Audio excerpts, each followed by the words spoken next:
You're a man of action. You live life to the fullest, embrace your fears, and boldly chart your own path. When life knocks you down, you get back up one more time, every time. You are not easily deterred or defeated. Rugged, resilient, strong. This is your life. This is who you are. This is who you will become. At the end of the day, and after all is said and done, you can call yourself a man. Gentlemen, what is going on today? My name is Ryan Mickler, and I am the host and founder of this podcast, The Order of Man. I want to welcome you back to the show today. I've got a good one lined out for you today, and one that I really think needs to be addressed now more than it ever has in society. If you are new to the show, I want to welcome you here and give you a couple very quick steps so you can tap fully into the power of this movement of reclaiming masculinity in a world that more and more seems to dismiss it entirely until we're deemed worthy to do what it is we do best. We obviously think a little differently than that here. We believe men and masculinity are not toxic, not a detriment to society and civilization, but a much needed part of it. So to that end, we are interviewing the world's most successful men and delivering the messages straight to you. So here's what you need to do if you're just getting started with The Order. First, follow us on social media. It's all at Order of Man, whether it's Twitter, Instagram, Facebook, wherever you're doing the social media thing, it's all at Order of Man. And then second, join our closed Facebook group. We've got over 43,000 men in that group right now.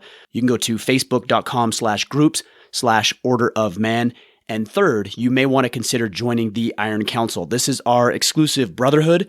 We've got roughly 360 men from all over the planet who are engaging in some very, very meaningful discussions, conversations, challenges, all designed to push and test us as men. And of course, we have the accountability and the brotherhood that comes with that as well. So if you're looking for an elevated conversation and really want to do a deep dive and start implementing more than you want to talk about being a better man, the Iron Council is exactly where you'll want to be. You can go to orderofman.com/Iron Council.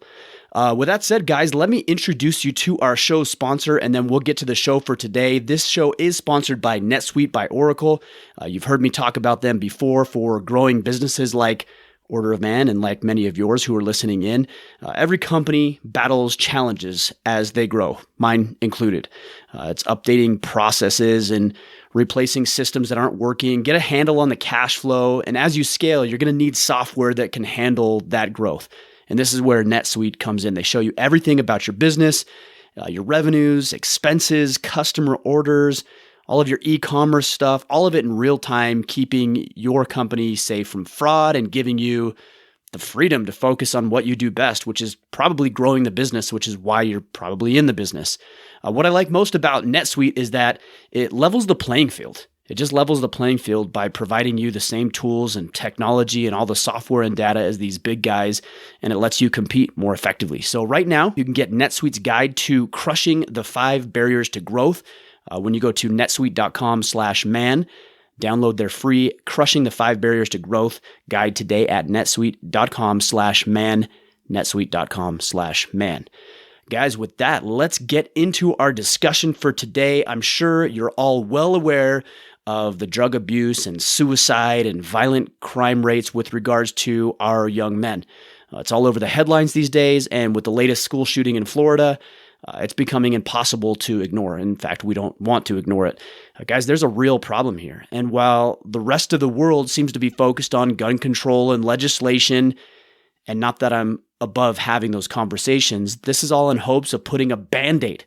It's just a Band-Aid over the problems that are becoming all too common. And I'd encourage us here within the Order of Man to look at the actual root of the problem. We need to get down to the root of the problem, which I believe, and I've talked about this at length before, is fatherless homes. I wanted to share some statistics with you as I was preparing for this show. 63% of youth suicides are from fatherless homes. 85% of children who show behavior disorders, again, come from fatherless homes. 71% of all high school dropouts are from fatherless homes. 70% of youths in state-operated institutions, again, come from homes without fathers. And the last statistic I ran across is that 85% of all youths in prison, think about that, 85% of all youths in prison come from homes without fathers. Now, I could go on and on and on about the details and the stats and everything else, but I think that it's very easy to see that there's a problem with fathers being absent in the home. I do want to be very clear here though, guys. This is not intended to put down women who are raising children on their own. I know sometimes that is the situation, that is the deal. And in many cases, it's the better situation than having an abusive father in the house. All right, my mom did this for much of our early life, and she did a terrific job raising me and my sister on her own. But that said, the facts are the facts. And this is what the data is telling us, that homes without fathers, the boys in those homes are struggling. And I know I can also talk with you about the impact on girls when fathers are absent, but for the sake of this discussion, I want to talk about boys exclusively because it's boys who are perpetuating much of the problems that we're seeing in society. And I believe the solution is homes, again, where fathers are present, and not only present, but actually engaged in the raising of their children. And so what I wanted to do today is to help connect the dots, just connect the dots between boys and fathers and why this relationship is so critical. It's so critical for the well-being of our sons and frankly, as society as a whole. So here are 5 reasons. This is 5 reasons today why dads are needed now more than ever. Number 1, protect children from danger. One of our primary responsibilities as fathers is to protect our children from danger, not shield them. I'm not talking about bubble wrapping them from the difficulties of life, but to keep our children safe from physical and emotional harm. When we are not present for our children the way that we should be, these dangers, and they are real and they are prevalent, they creep into their lives and expose these children to horrible, horrible atrocities that no child should ever have to witness. And left unchecked, if these atrocities are committed and these are left unchecked, the negative experiences, those things will pour over into their adult lives and damage the way they view the world moving forward. So number 1, our job is to protect our children from danger. Number 2, we have to harness the power of masculinity into productive outcomes. There is a raw masculine energy coursing through our sons' veins. But this is a good thing. I know society likes to demonize and villainize this, but it's not. It's a good thing. It's the masculine power and energy that, when it's fully developed, is going to allow our boys to go into the world the way that a healthy man does and produce for himself and his family, his community.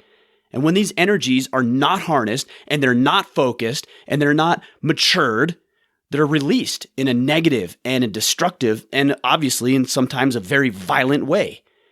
Our boys are being raised, if you look at this, by women at home and in the school system who will never fully understand this masculine energy that our boys possess.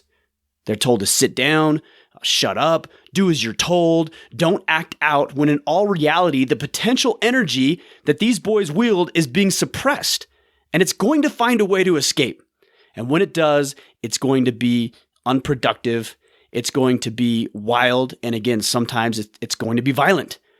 So if our sons are angry, good. It's okay to be angry. It's our job to teach them how to harness that anger. If our sons are feeling threatened, that's okay. It's okay to feel threatened. It's our job to teach them how to equip themselves to deal with the threats that they see. That's going to be their job. If our sons are feeling rage, that's good too. That's okay. It's okay to experience rage, but it's our job as men to channel that rage into a healthy outcome. A boy can only learn how to harness this power from someone who has already learned how to harness this power. It's common sense, or it should be common sense, but it seems like it isn't. It's like asking someone who's never played the guitar to teach someone how to play the guitar, only obviously at a much higher stake here. A student cannot learn from a teacher who does not know. All right, guys, number 3, help develop hard and soft skills required to succeed. A man's job, and I've said this over and over and over, if you've listened to the podcast for any amount of time, you've heard me say it, his job is to protect, provide, and preside. He cannot be capable of doing that unless he learns the specific skills that are required to succeed at all 3 of those. And unless a boy learns what those skills are, he's going to wander around aimlessly in life until he figures out how, or he does something stupid in order to find some sort of misguided meaning and significance that he is desperately craving. It's basic automotive and home repair, using a firearm, lifting weight, shaking another person's hand, being self-reliant, holding a conversation, telling a joke, chopping firewood, developing discipline, could be courting a woman, doing homework, becoming situationally aware, throwing punches, displaying self-restraint. There's so much more. And all of these things are critical to a young man's development in life. I know I'm missing other skills here. Obviously, this is not an exhaustive list of things that a boy should learn, but this is simply a starting point with regards to teaching a boy what he needs to know in order to fully protect, provide, and preside over himself, his family, his business, his community, and his life in general. All right, number 4, foster physical, mental, and emotional strength. Let's face it, guys. Life is tough. That's the reality of the hand that we're dealt. We don't always want it to work out like that, but want has nothing to do with it. Life is hard. And I know parents who spend so much time coddling their children that they're actually doing them a disservice in their later years because they've never built up, the kids have never built up the physical, mental, and emotional strength to thrive on their own. So I want to look at human nature here for a second. All right, think about this. When a boy falls off his bike and he scrapes his knee, what does mom typically do? She rushes over to him and she kisses his boo-boo, right? But a man doesn't rush over at all. In fact, he doesn't even move. He tells his son to get up, to wipe himself off, and to get back on the bike. So don't misunderstand me, guys. There's a time and a place for both of these approaches, but that's not what's happening. What's happening is that our boys are becoming weaker and weaker because they're only getting one side of the equation, the soft, effeminate side. Then when a boy enters the real world and someone challenges him or makes him feel a little uncomfortable, he tries to run to mommy. But mommy isn't around. So what does he do? He lashes out. That's what he does. He lashes out like an animal backed into a corner because he doesn't know any better. And he ends up leaving this wake of destruction in his path. Dads, it's your job not to keep your boys out of difficult situations. Your job is to expose them in controlled environments. This way, when life gets hard, and it will, you know that, your sons have acquired the fortitude and the toughness and the grit to face whatever that challenge is on their feet. And the last topic I wanted to cover with you guys today is number 5, enforcing consequences for poor choices. There are consequences for our choices, and our job as fathers is to enforce. It's to enforce those consequences on our children. It's not easy, all right? It's not fun, but who said this portion of the job was supposed to be? You know, I see kids yelling at their parents in grocery stores. I see kids quit on schooling and sports teams because it gets a little hard.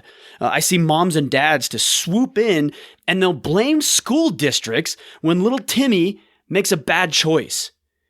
If my children are going to make stupid decisions, and they will, just like we did, I want them to fully experience and live with the result of those choices so they don't do it again. That's the point. If it hurts to do dumb things, maybe they won't keep doing dumb things. And I know people are going to say, Ryan, how could you be so insensitive? You tell me what's worse, letting my children live with the results of their actions, or giving them this false sense of reality that they can do whatever the hell they want with no repercussions. Guys, I realize I'm skimming the surface on a very deep and multi-dimensional subject. These trends of crime and drug abuse and violence, they're not going to change overnight. But if we as men can step into the role of father and exemplify masculine behavior, we're going to be giving our boys a leg up as they venture off on their own to start their families and run their businesses and eventually lead their communities. I'm fully on board for exploring what needs to be done about the consequences of a fatherless society, but until we address the real root of the problem, we will continue to see the horrors that I think we've only begun to experience now. There's no amount of legislation that can replace the power of a well-fathered home.